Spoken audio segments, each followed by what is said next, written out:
مثلا شرعی حجاب کیا ہے؟ ہاں آج تک تو کوئی شرعی حجاب بھی نہیں کرتا. ایک ہوتا ہے شرعی حجاب. کیا ہے شرعی حجاب؟ وہی ہے جو بندہ نماز میں کرتا ہے. کلائیوں تک پاؤں، شلواریں بالکل نیچے ہوں، ٹخنوں سے نیچے ہوں، شرعی حجاب ہے. ٹائٹ لباس نہ پہنے، اسکنی ڈریس نہ پہنے کہ جس سے انسان کا بدن کا اندام کا سائز پتہ چلے. اب کئی خواتین ہیں جو شرعی حجاب کرتی ہیں، لیکن سوال یہ اخلاقی حجاب کون سا ہے؟ یاد رکھیے شریعت منیمم بتاتی ہے. ہاں اب میں نے کسی سے پوچھا، میں نے کہا اگر کوئی بندہ ٹی شرٹ پہنے، کوئی مولانا ٹی شرٹ پہنے اور شورٹس پہن کے روڈ پہ چلے تو آپ کو برا کیوں لگتا ہے؟ اب وہ بول سکتا ہے شرعن تو میں حرام نہیں کر رہا، میں شرعی طور پہ چل رہا ہوں. لیکن آپ بولو کہ نہیں مولانا اخلاقاً برا ہے. کئی چیزیں شرعن صحیح ہوتی ہیں، اخلاقاً بری ہوتی ہیں. ہمیں اگر سلمان بننا ہے تو اخلاق کی بلندیوں پہ آنا ہے. بُعِثْتُ لِأُتَمِّمَ مَكَارِمَ الْأَخْلَاقِ، ہم اسی لیے مبعوث ہوئے تاکہ تجھے اخلاق کی بلندیوں پہ آئیں. یہ نہیں کہا ہمارے شیعوں کی نشانی یہ ہے وہ دن میں 17 رکعت نماز پڑھتے ہیں. کہا نہیں، ہمارے شیعوں کی نشانی وہ دن میں 51 رکعت نماز پڑھتے ہیں. مطلب اخلاق کی بلندیوں پہ ہوتے ہیں.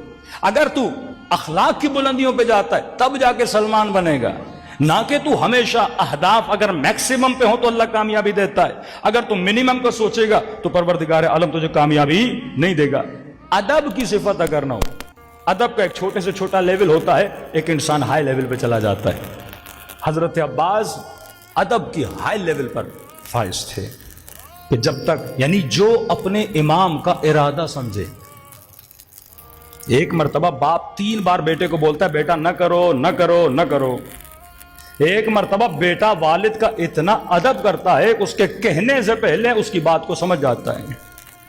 بیوی شوہر کے بولنے سے پہلے شوہر کے مزاج کو سمجھ جاتی ہے، شوہر بیوی کے بولنے سے پہلے بیوی کے مزاج کو سمجھ جاتا ہے.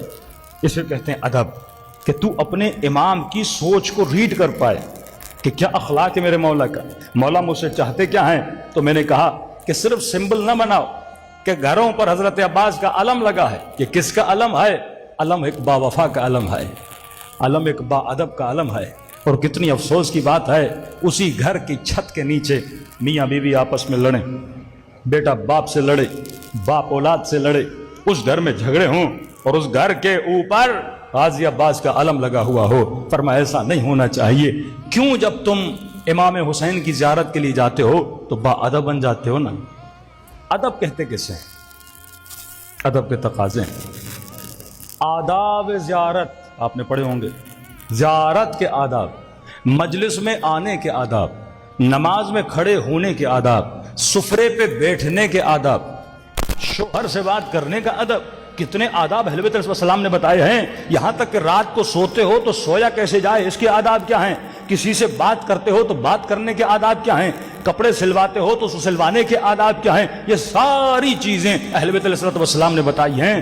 یعنی یہاں تک خدا بتاتا ہے کہ بندہ اگر واش روم جا رہا ہے سیدھا پاؤں رکھنا ہے یا الٹا پاؤں رکھنا ہے، رات کو سونا ہے تو سیدھے ہاتھ پہ سونا ہے الٹے ہاتھ پہ سونا ہے، سفرے پہ بیٹھتا ہے تو کھائے کیسے،